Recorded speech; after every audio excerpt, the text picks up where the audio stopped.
प्यारे विद्यार्थियों, हमारा आज का प्रश्न है रणेंद्र जी द्वारा लिखित उपन्यास ग्लोबल गांव के देवता के पात्र शिवदास बाबा का चरित्र चित्रण। आइए इस पर चर्चा करते हैं। रणेंद्र के उपन्यास ग्लोबल गांव के देवता में शिवदास बाबा का चरित्र बहुत ही जटिल और प्रतीकात्मक है।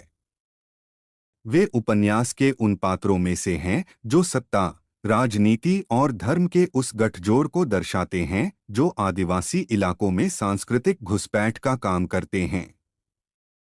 शिवदास बाबा के चरित्र की मुख्य विशेषताएं निम्नलिखित हैं। नंबर 1, सत्ता और राजनीति के एजेंट। शिवदास बाबा केवल एक धार्मिक व्यक्ति नहीं हैं, बल्कि वे राजनीतिक और कॉरपोरेट हितों के मोहरे के रूप में उभरते हैं। वे आदिवासी क्षेत्रों में विकास के नाम पर आने वाली बड़ी कंपनियों और सरकार के बीच एक कड़ी का काम करते हैं। उनका मुख्य उद्देश्य आदिवासियों की जमीन और संसाधनों को मुख्यधारा के हवाले करना है। नंबर 2, सांस्कृतिक वर्चस्व के प्रतीक। बाबा का चरित्र आदिवासियों की मूल संस्कृति, असुर संस्कृति को दबाकर उन पर बाहरी या हिंदूवादी मान्यताओं को थोपने का प्रयास करता है। वे आदिवासियों के अपने मिथकों, जैसे महिषासुर, को बदलकर उन्हें पौराणिक आख्यानों के सांचे में ढालने की कोशिश करते हैं ताकि उनकी विद्रोही चेतना को शांत किया जा सके। नंबर 3, छद्म और पाखंड।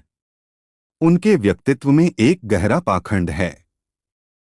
ऊपर से वे लोक कल्याण और धर्म की बात करते हैं, लेकिन भीतर से वे बेहद चतुर और अवसरवादी हैं। वे आदिवासियों की गरीबी और अज्ञानता का फायदा उठाकर उन्हें अपने प्रभाव में लेते हैं। नंबर 4, आदिवासियों के प्रतिरोध का केंद्र। शिवदास बाबा का चरित्र लालचंदा और असुर समुदाय के जागरूक लोगों के लिए एक खलनायक या बाधा के समान है। जहां लालचंदा अपनी जड़ों को बचाने की बात करते हैं, वहीं बाबा उन जड़ों को काटकर उन्हें एक नए सांचे में ढालना चाहते हैं। उपन्यास में उनके और आदिवासियों के बीच एक वैचारिक संघर्ष निरंतर चलता रहता है। नंबर 5, ग्लोबल विलेज के मैनेजर। उपन्यास के शीर्षक ग्लोबल गांव के देवता के संदर्भ में देखें तो शिवदास बाबा उस व्यवस्था के मैनेजर की तरह हैं जो वैश्वीकरण के दौर में स्थानीय संस्कृतियों को निगल लेना चाहती है। वे धर्म का सहारा लेकर आदिवासियों के जलजंगल जमीन पर कब्जे का रास्ता साफ करते हैं।